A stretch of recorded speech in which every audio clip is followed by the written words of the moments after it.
ایسا نہیں ہو سکتا کہ مسلمان صحت مند ہو اور اس کی زندگی میں ارکان اسلام کی اہمیت نہ ہو۔ پھر ارکان اسلام میں سب سے بڑا فریضہ نماز ہے۔ آپ علیہ الصلوۃ والسلام فرمایا کرتے دین کا ستون ہے یہ، جس نے اسے قائم کیا اس نے دین کو قائم کیا، اور جس نے اسے ضائع کیا اس نے دین کی عمارت کو گرا دیا۔ حضرت عمر رضی اللہ تعالیٰ عنہ اپنے ارکان سلطنت کو خط لکھتے، اور خط کا عنوان یہ ہے کہ دیکھو میرے ہاں سب سے زیادہ اہمیت جس چیز کی ہے وہ نماز کی ہے۔ اگر تمہارے ہاں اس کا اہتمام نہیں تو مجھے کوئی امید نہیں کہ تم رعایا کے حقوق کا خیال رکھو گے۔ اگر تم اسے ضائع کرو گے تو مجھے تم سے کوئی امید نہیں کہ تم رعایا کے معاملات کو صحیح طور پہ اختیار، معاملہ انصاف کا کرو گے۔ میرے ہاں سب سے اہم چیز نماز کہتے ہوئے مسلمانوں کے امیر تھے، امیر المومنین تھے، امیر المومنین تھے، اور آج امت کو کیسے لوگ نصیب ہیں جنہیں ایک سورت بھی نہیں پڑھنا آتی، قرآن کے ایک لفظ، ایک چھوٹی سی معمولی سی سورت صحیح لفظ بھی نہیں پڑھ سکتے۔ جیسے ہمارے اعمال ویسے لوگ ہم کی زندگی پہ مسلط ہیں۔ ہم چاہتے ہیں عمر جیسا آئے تو عمر جیسی رعایا بھی تو ہونی چاہیے۔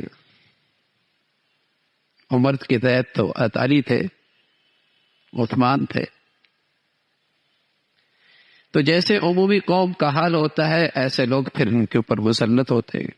حضور علیہ الصلوۃ والسلام، حضرت موسیٰ علیہ الصلوۃ والسلام نے فرمایا کہ آپ زمین والوں سے کب خوش ہوتے ہیں کیسے پتہ چلے گا؟ زمین والوں کی زندگی سے آپ کو خوشی ہوتی ہے اس کی کوئی نشانی؟ فرمایا جب ان کے قومی امور ان کے اچھے لوگوں کے ہاتھوں میں آ جائے اور دولت سخیوں کے ہاتھ میں آ جائے اور موسم کے مطابق بارش ہونے لگ جائے، اور جب آسمان والا رب اہل زمین سے ناراض ہوتا ہے تو ان کی قوم کے بدترین لوگوں کے ہاتھوں میں ان کے قومی ذمہ داریاں آ جاتی ہیں،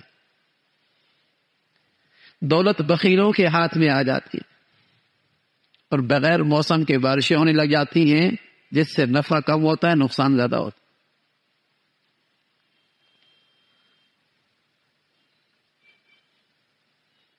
تو ایک مومن سچا اور ایک مسلم سچا، المسلم الصادق، اس کے ہاں ارکان اسلام کی بڑی اہمیت، فرائض اسلام، ارکان اسلام کی بڑی اہمیت، اور ان میں سب سے بڑا فریضہ نماز ہے۔ حضور علیہ الصلوۃ والسلام سے پوچھا گیا یا رسول اللہ ای الاعمال افضل، سب سے بڑا عمل کیا ہے؟ آپ علیہ الصلوۃ والسلام فرمایا الصلاۃ علی وقتہا، نماز کو اپنے وقت پہ پڑھنا۔ کہا یا رسول اللہ ثم ای، پھر فرمایا بر الوالدین، والدین کے ساتھ حسن سلوک کرنا۔ کہا ثم ای یا رسول اللہ، اس کے بعد فرمایا الجہاد فی سبیل اللہ، اللہ کے راستے میں جہاد۔ تو ارکان اسلام میں سب سے پہلا درجہ نماز کا اہتمام، اور ایک سچا مسلمان اس کا بڑا اہتمام کرتا ہے جو اس کی طہارت میں، پاکیزگی میں اور زیادہ اضافہ کرتا۔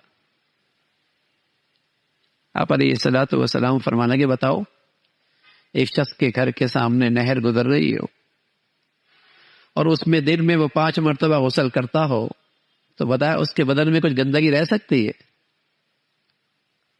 صحابہ نے یا رسول اللہ اس کے بدن میں کیسے گندگی رہ سکتی ہے، 5 مرتبہ غسل کر رہا ہے؟ فرمایا اسی طرح جب مسلمان 5 وقت کا نماز کا اہتمام کرتا ہے تو اس پر بھی ایمان کے لحاظ سے کوئی سیاہی، کوئی گندگی گناہ کی اس کے ایمان پر نہیں آ پاتی۔ صاف ستھرا ایمان، خالص ایمان، سچا مسلمان